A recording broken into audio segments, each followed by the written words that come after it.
In this tutorial, I'm going to show you how you can use Adobe After Effects to create this kind of random number generator that then spells out a word. First thing you're going to want to do is you're going to want to create you a layer that's going to have numbers on it, and those numbers have to equal the amount of numbers, or rather letters, that appear in your final word. So for example, let's go to the end here, and I'm going to count whatever word it is that I'm spelling out, including the spaces, if there's any spaces in between them. So if it's a first or last name, you're going to want to count the space in between. So 1, 2, 3, 4, 5, 6, 7, 8, 9, 10. Let's double check. 1, 2, 3, 4, 5, 6, 7, 8, 9, 10. So we have 10 letters, or 9 letters and 1 space to equal 10. So I'm going to create a text layer. The text layer is going to be equivalent to all those spaces that we just counted out. So you wouldn't type 2 numbers for 11, you might generate random numbers. Just think of each number equals a letter. I find it's usually best to type random numbers and just keep track of it like on a scratch sheet of paper, but you're just going to want one number for each letter, one number for each space in the word or words you're going to finish spelling.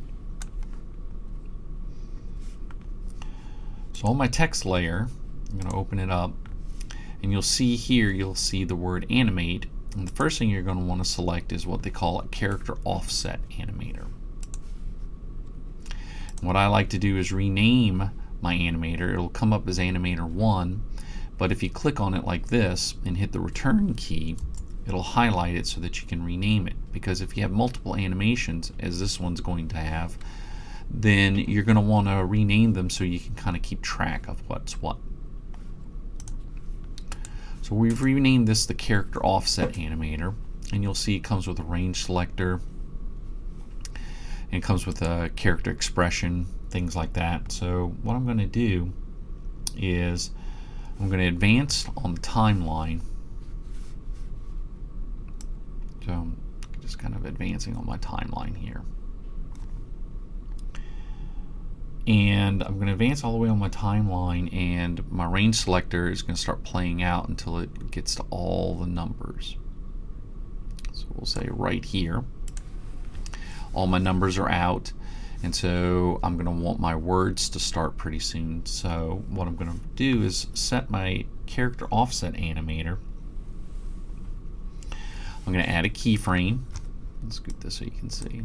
So I'm going to add a keyframe under the character offset animator. I'll add a keyframe, and let's scooch this back over a little. And then I'm going to open up the range selector, and as you can see, when it starts scrolling through, you can see the end is going down and start is set at 0. So we'll back up a bit so you can kind of see. So I'll go to my first keyframe, and it's set at 100%. So when I set that first keyframe, it's open up the character offset animator, open up the range selector, and you'll see start and end, set start to 0, and then add your keyframe at 100%. Then I'm going to advance down the timeline wherever you're comfortable with, and then that's when I'll set a second keyframe by just zeroing this out, so they'll both be 0 at this point.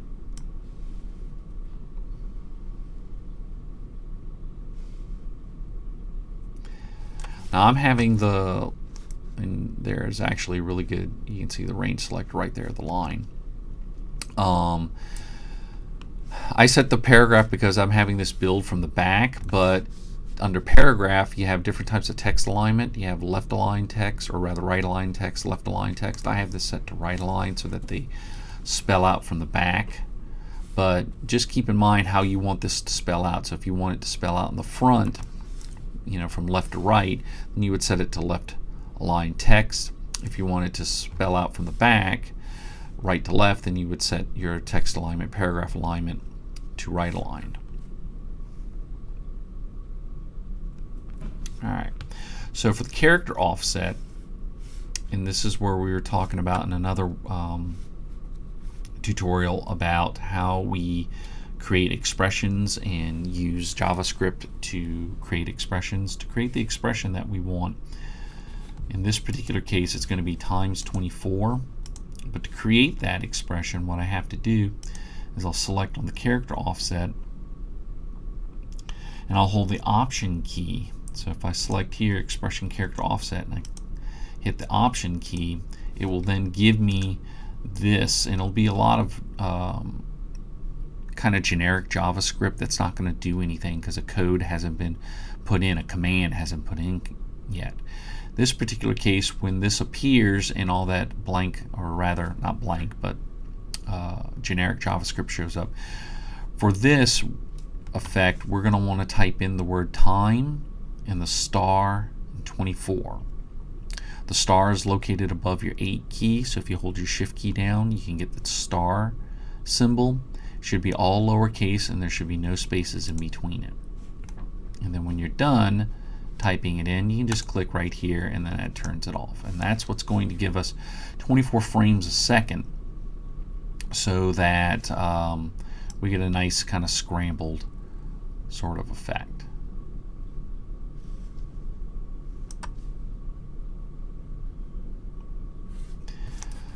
So to create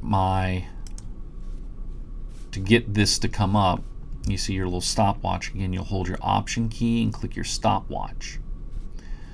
Option key, stopwatch will create your JavaScripting for your expression.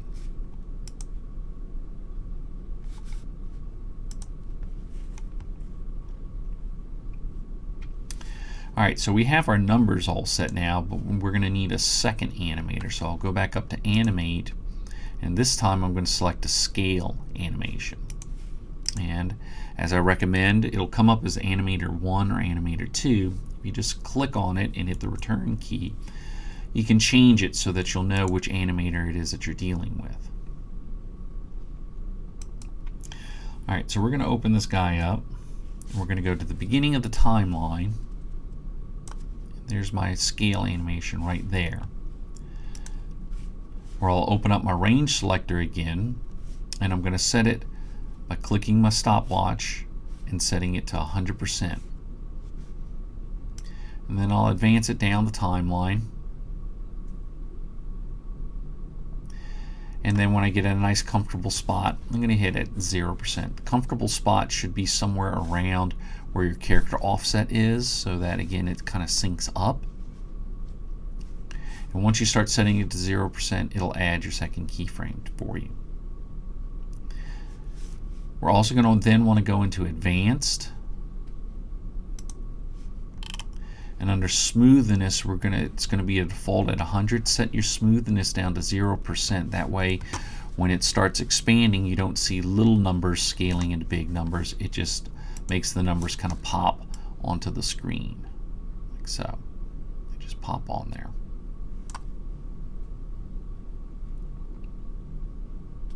Alright, so we've got our scale animator set, and we've got our numbers, our characters set. So now we're ready to start typing in the letters that it's going to spell out. In this particular case I got it set to random numbers.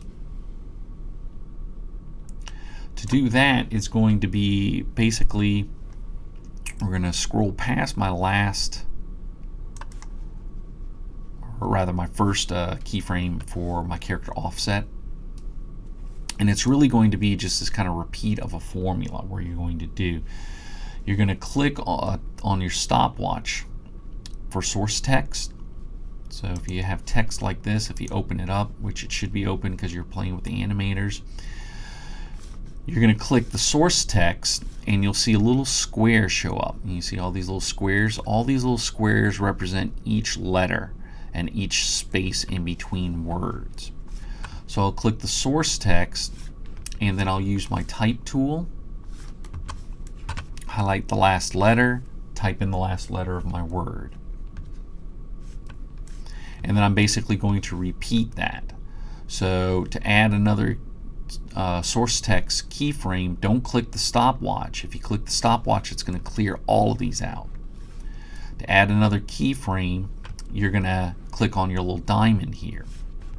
So before you add the keyframe, you got to go in advanced one frame, meaning that if you try to do this all on one, it's going to just kind of pop onto the screen. And to get that kind of scrolling effect where it becomes a letter almost like it scrolls into it, you've got to do what they call advance keyframes.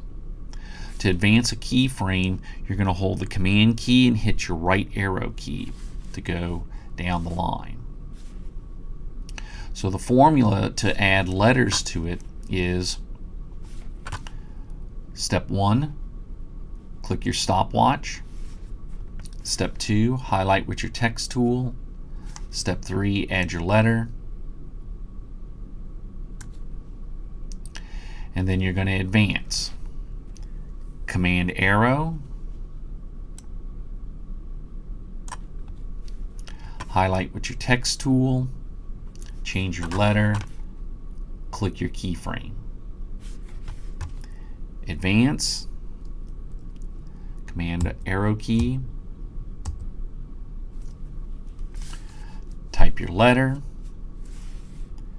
click your keyframe.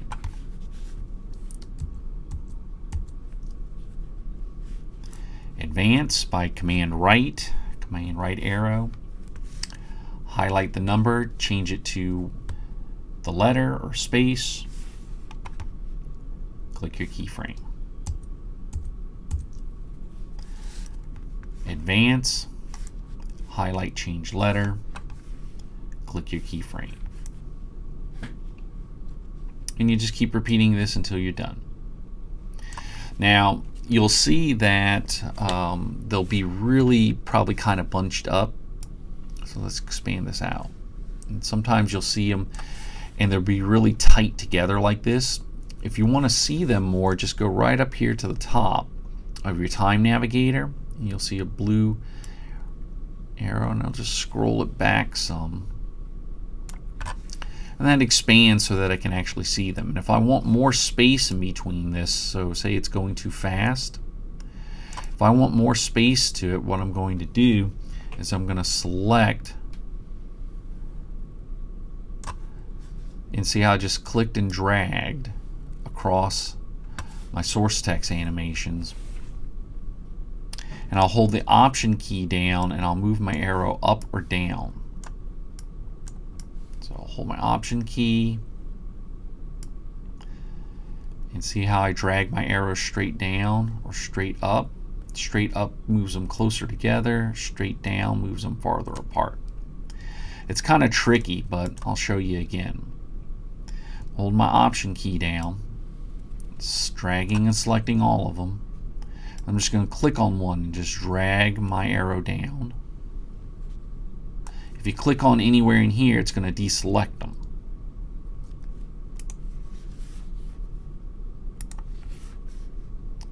And so now I have a random number generator that turns into letters.